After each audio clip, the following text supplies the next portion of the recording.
नमस्कार, शुभ संध्याकाळ.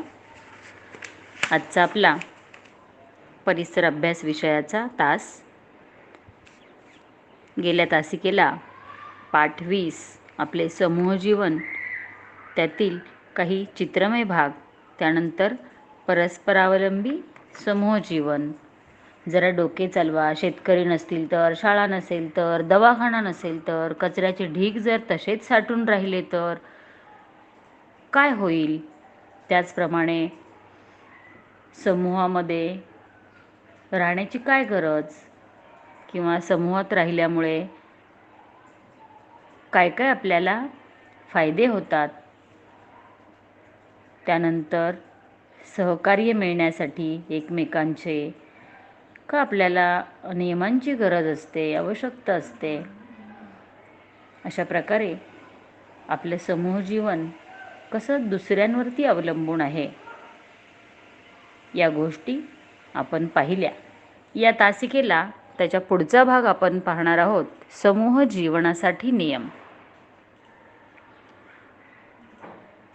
समूह म्हणजे आपल्या भोवती आजूबाजूला असणारे सर्वजण, आपल्या घरातले आणि शेजारचे आणि आजूबाजूचे लोक यांच्यासोबत आपण राहणं म्हणजे समूहात राहणं. मग असं जर समूह जीवन आपल्याला जगायचं असेल तर त्यासाठी अनेक नियमांची गरज असते.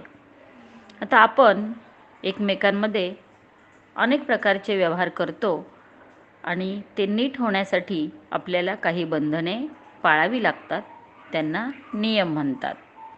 आणि नियम पाळल्याने समूह जीवनात शिस्त येते. एक छोटंसं उदाहरण देते मी तुम्हाला. समजा आपलं कुटुंब आहे आणि आपले शेजारी आहेत. आता काही ना काही गोष्टींसाठी आपल्याला एकमेकांची नेहमीच गरज लागत असते.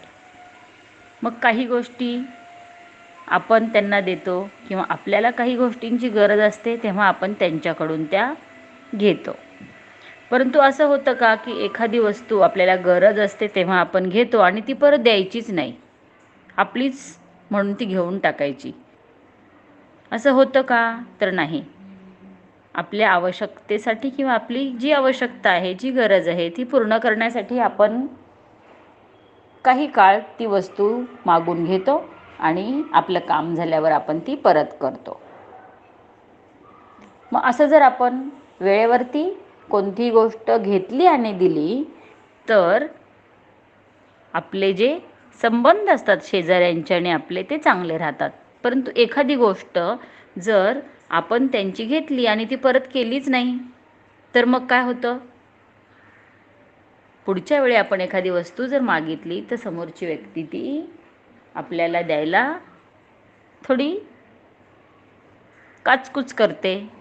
म्हणजे कसा विचार करते की नाही, गेल्या वेळी मी हे दिलं होतं ते काही मला वेळेत परत मिळालं नाही, म्हणून सरळ आता माझ्याकडे नाही आहे, किंवा काहीतरी कारण सांगून आपण ते द्यायचं टाळतो. मग असं होऊ नये म्हणून आपण काय करायला पाहिजे? तर एक नियम करायला पाहिजे की मला गरज आहे म्हणून मी वस्तू घेतली तर माझी गरज पूर्ण झाल्यानंतर मी लगेच ती परत दिली पाहिजे. किंवा वापरायला आणलेली एखादी वस्तू जर माझ्याकडून संपली, तुटली, तर संपली असेल तर ती पुन्हा त्यांना नवीन देणं, किंवा जर आपण वेळेत काम पूर्ण करून ती लगेच देऊन टाकायची. अशा प्रकारच्या नियमांची आपण म्हणजे नियम पाळले पाहिजेत. तर मग आपल्याला समूह जीवनामध्ये काही अडचण येत नाही. हा एक भाग मी तुम्हाला छोटंसं उदाहरण देऊन समजावून सांगितला की जर आपापसामध्ये होणारे अनेक प्रकारचे व्यवहार जर व्यवस्थित व्हायचे असतील तर आपल्याला काही बंधनं ही पाळलीच पाहिजेत, आणि त्यांनाच नियम असं म्हणतात. मग असे जर नियम आपण पाळले तर आपलं समूह जीवन सुरळीत होऊन समूह जीवनात शिस्त येते. आता पुढचा भाग आपण पाहूया की खेळासाठी नियम का असतात, नियमानुसार खेळण्याचे फायदे कोणते, किंवा सांघिक खेळात सर्वात महत्त्वाची गोष्ट कोणती. कोणताही खेळ खेळायचा झाला तरी तो नियमानुसार खेळावा लागतो. आणि नियमानुसार खेळल्यामुळे आपल्याला फायदेच होतात. म्हणजे भांडणतंटा होत नाही किंवा जे पंच असतात त्यांना निर्णय देणं सोपं जातं, वेळेची बचत होते. अशा प्रकारे खेळ खेळल्यामुळे आपल्याला फायदे होतात आणि खेळसुद्धा व्यवस्थित पूर्ण होतो. आता सांघिक खेळामध्ये कोणती गोष्ट अतिशय महत्त्वाची असते, तर कोणताही खेळ खेळण्यापूर्वी खेळाचे नियम समजावून घेतले पाहिजेत. खेळाचे नियम सर्वांसाठी सारखेच असतात. प्रत्येकासाठी नियम वेगळा नसतो. खेळात किंवा सांघिक खेळात जेवढे खेळाडू असतील, 2 गट असतील, तर दोन्ही गटातील सर्व खेळाडूंसाठी नियम हे सारखेच असतात. त्याचं पालन सर्वच खेळाडूंनी करायचे असते. त्यामुळे खेळ सुरळीत म्हणजेच व्यवस्थित चालतो. आणि खेळासारखंच आपलं समूहजीवनसुद्धा सुरळीत शिस्तीने चालण्यासाठी नियमांचे पालन आपण केलेच पाहिजे. आपल्या जीवनात खेळाला महत्त्वाचे स्थान आहे. का बरं महत्त्वाचे स्थान आहे, तर खेळ खेळल्यामुळे सहकार्य म्हणजे काय, एकमेकांना मदत करणे. त्यानंतर एकजूट. तर एकजूट कशाला म्हणायचं, की आपण सर्व एक आहोत असं वाटणं, अशी भावना तयार होणं, त्याला म्हणायचं एकजूट. की जेव्हा सांघिक खेळ असतो, 2 संघ असतात, समजा तुमचा वर्ग 3रीचा आणि दुसरा एक वर्ग 4थीचा, ह्या दोन्ही वर्गांमध्ये जेव्हा एखादा खेळ सुरू होतो तेव्हा आपण माझा वर्ग कसा जिंकेल, आणि म्हणून आपण जर कोण धावत असेल तर आपण त्याच्या नावाने सांगतो छान छान. समजा ईशा धावते तर हा ईशा धाव, छान छान वगैरे आपण असं ईशा ईशा असं धावताना ओरडत असतो की ती खूप जोरात तिने धावावं आणि आपल्या वर्गातली ती आहे म्हणून तिचाच आधी नंबर यावा. म्हणजे त्यावेळेला तुमच्या वर्गाची अगदी एकजूट असते की आपल्या वर्गाचाच नंबर यावा, म्हणून त्याला म्हणायचं एकजूट. हे कशामुळे होतं, तर खेळामुळे होतं. तर त्याचप्रमाणे खेळामध्ये कोणीतरी हरणार, कोणीतरी जिंकणार, मग आपण लगेच नाराज होतो. आणि जर जिंकलो तर खूप उड्या मारतो, खूप मजा येते आणि समोरचा जो हरलेला गट असतो त्यांना आपण चिडवतो. परंतु असं करायचं नाही. खेळात हार आणि जीत हे महत्त्वाचं नसून खेळामध्ये सहभाग घेणं हे अतिशय महत्त्वाचे आहे. तुमच्यापैकी काही विद्यार्थी खेळामध्ये सहभागी होत नाही. आम्ही अनेकदा खेळाच्या स्पर्धा होतात, मैदानावर खेळायला घेऊन जातो मुलांना, त्यावेळेला हे पाहायला मिळतं की अनेक विद्यार्थ्यांना धावता येत नाही, खेळ खेळता येत नाही, उड्या मारता येत नाही, कारण खेळाची सवयच मुलांची गेलेली आहे. किंवा काही जण सांगतात नको माझे कपडे खराब होतील, माती अंगाला लागलेली पण चालत नाही. परंतु असं करायचं नाही. आपण सर्वांनी खेळामध्ये सहभाग घ्यायचा. भले आपला नंबर नाही आला किंवा आपण नाही जिंकलो तरीसुद्धा खेळ खेळायचं सोडायचं नाही. आणि जे चांगला खेळ खेळतात त्यांनी तर जिद्दीने खेळायचं असतं की हो मी जिंकणारच. त्यानंतर उत्साह, जोश या गोष्टीसुद्धा खेळामध्ये अतिशय महत्त्वाच्या असतात. बघा, जर आपण आजारी असू तर आपल्याला आनंद किंवा उत्साह वाटत नाही. एका जागेवर आपण झोपून राहतो, कशातच मन लागत नाही. परंतु जी मुलं व्यायाम करतात, सतत कृती करत असतात, ती मुलं उत्साही राहतात. मग भले ते थोडंसं त्यांना बरं वाटत नसेल तरीसुद्धा ते असे झोपून राहत नाही किंवा हे मला नको, हे नाही खायचं, ते नाही खायचं, रडणं, कटकट या गोष्टी त्यांच्या सुरू होतात. पण जी मुलं खेळ खेळतात, व्यायाम करतात, त्यांचं आरोग्य खेळामुळे चांगलं राहतं आणि मग ते लवकर बरे होतात आणि सतत आनंदीच असतात. आणि म्हणून खेळामुळे आपले आरोग्य चांगले राहण्यास मदत होत असते. म्हणून सर्वांनी खेळायचं. आता पुढे काही वाक्य मी तुम्हाला वाचून दाखवते. त्यापैकी जी वाक्य योग्य आहेत, बरोबर आहेत, त्याच्याच पुढच्या चौकटीमध्ये तुम्ही टिक करायचे. सगळ्यांनी आपल्यासोबत पुस्तक असेलच, पान नंबर 100 21वरचा भाग आपला चालू आहे. तर पेन्सिल घेऊन दिलेल्या चौकटीत जर ते बरोबर असेल तरच खून करायची आहे, टिक करायचं आहे, नसेल तर काही करायचं नाही. पहिलं वाक्य आहे, रांग तोडून बसमध्ये चढावे. आता सगळे प्रवासासाठी कुठेतरी आपल्याला जायचं आहे म्हणून आपापल्या बसस्टॉपच्या ठिकाणी रांगेत उभे आहेत आणि मला अगदी घाई आहे म्हणून मी आली आणि रांग मोडून जर बसमध्ये चढायला गेली तर मला कोणीही प्रवासी चढू देतील का? नाही देणार, कारण मी नियम मोडला आहे. बाकीचे सुद्धा आपला वेळ महत्त्वाचा असूनही नियमांचं पालन करून रांगेत उभे आहेत. मग मला असं करून चालणार नाही, मी सुद्धा रांगेतच उभं राहायला हवं. रांग तोडून बसमध्ये चढावे हे चुकीचं आहे, तिथे काही करायचं नाही. त्यानंतर पांढऱ्या पट्ट्यांवरून रस्ता ओलांडावा. तुम्ही रस्त्याने जाताना बघितलेलं असेल की काळे पांढरे पट्टे असतात, त्याला झेब्रा क्रॉसिंग म्हणतात. त्याच्यावरूनच आपण रस्ता ओलांडायचा असतो. की जेव्हा येणाऱ्या गाडीवाल्यांना असं दिसतं किंवा त्यांना माहीत असतं की हा इथे झेब्रा क्रॉसिंगचा पट्टा आहे, त्या ठिकाणावर माणसं रस्ता ओलांडतात. मग गाड्यांची गती तेथे कमी होते, म्हणजे बरोबर आहे, तिथे टिक करायचे. तिसरं वाक्य आहे, दुखापत झाल्यास लगेच प्राथमिक आरोग्य केंद्रात जावे. बरोबर आहे. जर काही दुखापत झाली की ज्याचा उपचार आपण घरी करू शकत नाही, त्यावेळेला आपण पटकन प्राथमिक आरोग्य केंद्रात जावे, तिथे टिक करायचं आहे. चौथं वाक्य आहे, गळणाऱ्या नळांची ग्रामपंचायत किंवा तेथील स्थानिक शासनाला माहिती द्यावी. जर सार्वजनिक नळ व्यवस्था त्याच्याद्वारे आपल्याला पाणी पुरवठा होत असेल तर, किंवा आपल्याकडे आता ठाणे महानगरपालिका, मग नगरपालिकेकडूनच आपल्याला नळाची पाईपलाईनची व्यवस्था झालेली असते. मग जर त्या नळातून पाणी गळत असेल, गळती होत असेल तर पाणी वाया जाईल आणि पाण्याचा अपव्यय टाळण्यासाठी आपण लगेच तिथले नगरसेवक असतील किंवा कोणी शासकीय अधिकारी असतील किंवा प्रभाग समिती असेल, त्या ठिकाणी जाऊन आपण त्याची माहिती द्यावी पाणी पुरवठा विभागाला. हे सुद्धा बरोबर आहे, टिक करायची.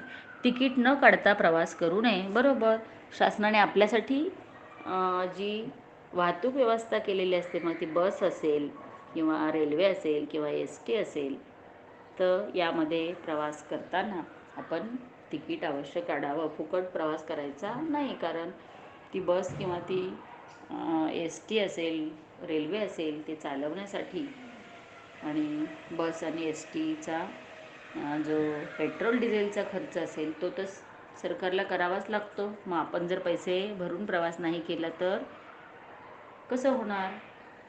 किंवा जे गाडी चालवणारे काका असतात त्यांचा पगार सरकार कुठून देणार? म्हणून प्रत्येकाने तिकीट काढूनच प्रवास करायचा असतो. तिकीट न काढता प्रवास करू नये. बरोबर, म्हणजे टिक करायचं आहे. आता काय करावे बरे, असा भाग त्याखाली दिलेला आहे. एक मुलगा आहे आणि त्याच्यासमोर प्रश्नचिन्ह दिलेलं आहे. नियमांमुळे भांडण तंटे कमी होतात. मग काय करायचं? आपण नेहमी नियमांचं पालन करायचं, त्यामुळे भांडण तंटे होणार नाहीत आणि भेदभावांची शक्यता कमी होते. म्हणून आपण नियम पाळायचे. तुम्हाला काय वाटतं? मला तर बरोबर वाटतं हे की भांडण तंटे होऊ नयेत, एक आपापसातील भेदभाव कमी व्हावे, त्यासाठी आपण नियम पाळलेच पाहिजे. त्या शेजारी आनंदी आहे एक मुलगी आणि ती सांगते, हे नेहमी लक्षात ठेवा, एका सहाय्य करू, म्हणजे प्रत्येकाला आपण मदत करू. आपल्याला जे शक्य आहे त्या प्रकारची मदत आपण एकमेकांना करूया आणि अवघे धरू सुपंथ. आणि म्हणून काय होईल? चांगल्याच मार्गाने चालूया, म्हणजे सगळं सुरळीत व्यवस्थित चालेल, शिस्त येईल. आता पुढचा भाग आहे, आपण काय शिकलो. आत्ता जो भाग आपण शिकलेला आहे आणि या आधीच्या तासाला शिकलेलो आहोत, या सर्व भागांतून आपल्याला काय बरं शिकायला मिळालं? तर माणसांना समूहात राहायला आवडते, तसेच परस्पर सहकार्य हा समूह जीवनाचा सर्वात मोठा फायदा आहे. आपल्या दैनंदिन गरजा समूहामुळे पूर्ण होतात. समूह जीवन नियमित चालण्यासाठी नियमांची गरज असते. खेळामुळे सहकार्य, एकजूट हे गुण आपल्या अंगी बांधतात. खेळामुळे आरोग्य चांगले राहते. या सर्व गोष्टी आपण या पाठातून शिकलेलो आहोत. समजला का पाठ तुम्हाला? काय असतं समूह जीवन, काय त्याची गरज, कोणते नियम आपण पाळावेत, त्यामुळे काय काय होतं, हे सर्व गोष्टी आपण आता अभ्यासलेल्या आहेत. आता पुढचं पान नंबर 122, त्यावरती स्वाध्याय आहे. त्यापैकी काही प्रश्न आधीच्या भागात शिकवतानाच तुम्हाला मी दिले होते आणि त्याची उत्तरंही तुम्ही काही जणांनी मला फोटोच्या माध्यमातून पाठवली होती.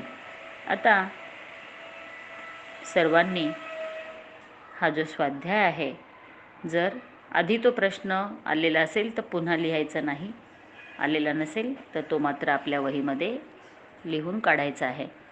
प्रश्न आणि उत्तर, की घरात आपण कोणाबरोबर राहतो? तर घरात आपण आपल्या आईवडिलांसोबत राहतो. आपल्याला सुरक्षित केव्हा वाटते? त्याचं उत्तरसुद्धा सोबतीमुळे आपल्याला सुरक्षित वाटते असं तुम्ही लिहायचं आहे. आपण नियमांचे पालन का केले पाहिजे? तर नियम पाळल्याने समूह जीवनात शिस्त येते, म्हणून आपण नियम पाळले पाहिजे. रिकाम्या जागी योग्य शब्द लिहा. माणसांना टिंबटिंब राहायला आवडते. माणसांना समूहात राहायला आवडते. समूहात आपल्याला टिंबटिंब मिळते. समूहात आपल्याला सोबत मिळते. आपले समूह जीवन असे परस्परावलंबी असते. काही जणांनी गेल्या वेळी चुकीचं लिहिलेलं होतं. हा भाग आपला झालेला आहे, त्यामुळे समजलेलं नसेल त्यांनी व्यवस्थित पाठाचं वाचन करूनच स्वाध्याय पूर्ण करायचं आहे. तर पुढे अ व ब गट यांच्या जोड्या लावा.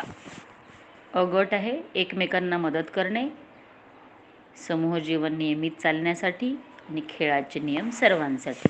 ब गट आहे नियमांची गरज असते, म्हणजे सहकार्य, नियम म्हणतात आणि सारखेच असतात. आता मी जोड्या सांगते की एकमेकांना मदत करणे म्हणजे सहकार्य, म्हणजे अ साठी इकडची 2 नंबरची जोडी.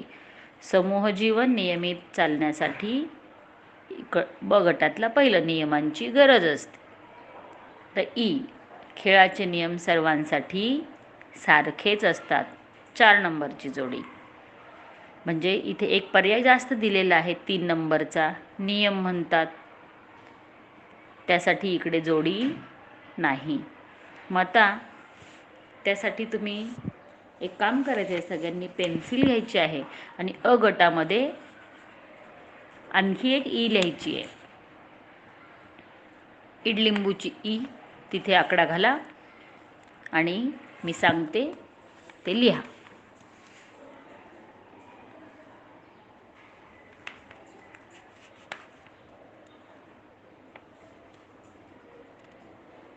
चला सुरुवात करू.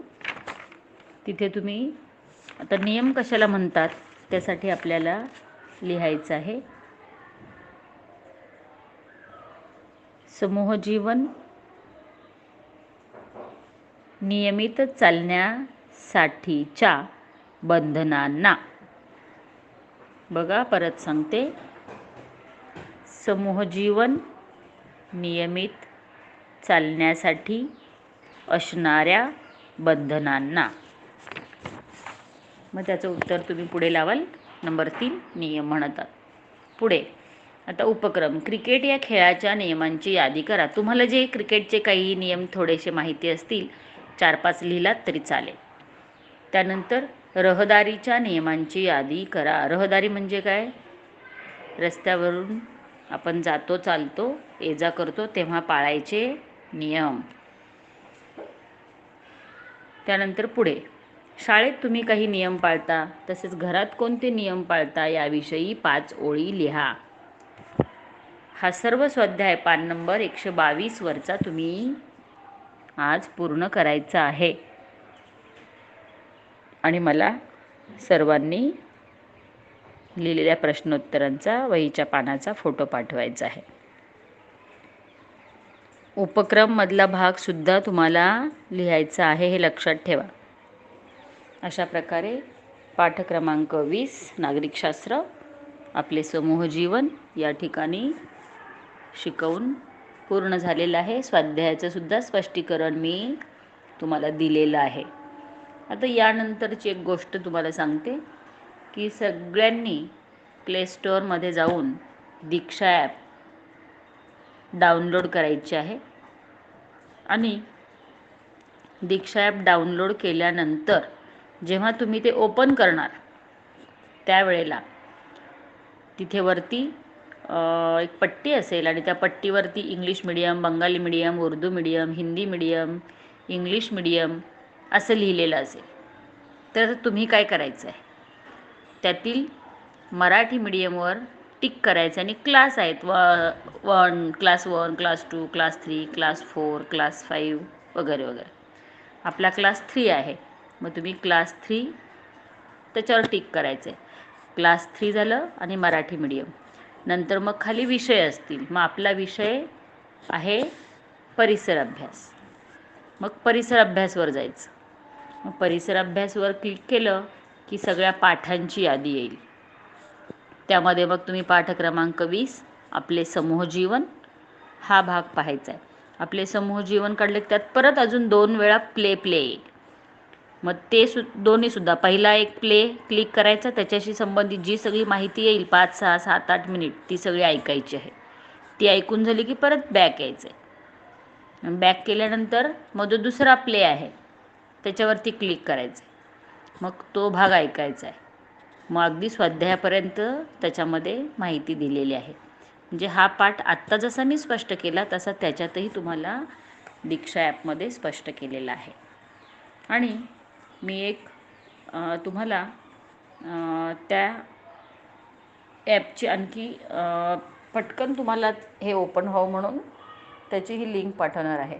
आता अ-बच्या विद्यार्थ्यांनी लक्षात घ्यायचं आहे की जर तुम्हाला दीक्षा ॲपमधून आपलं EVSचा अभ्यास करायचा असेल तर तुम्ही इंग्लिश मीडियम क्लास 3 आणि EVS असं बुक सिलेक्ट करायचं आहे.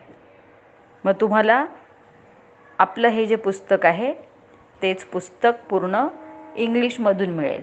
मग त्यातले जे आपले भूगोल नागरिकशास्त्र सोडून जे पाठ आहेत, जे सायन्सचे म्हणजे EVSचे आहेत, ते सगळे तुम्हाला छानपैकी ऐकायला मिळतील.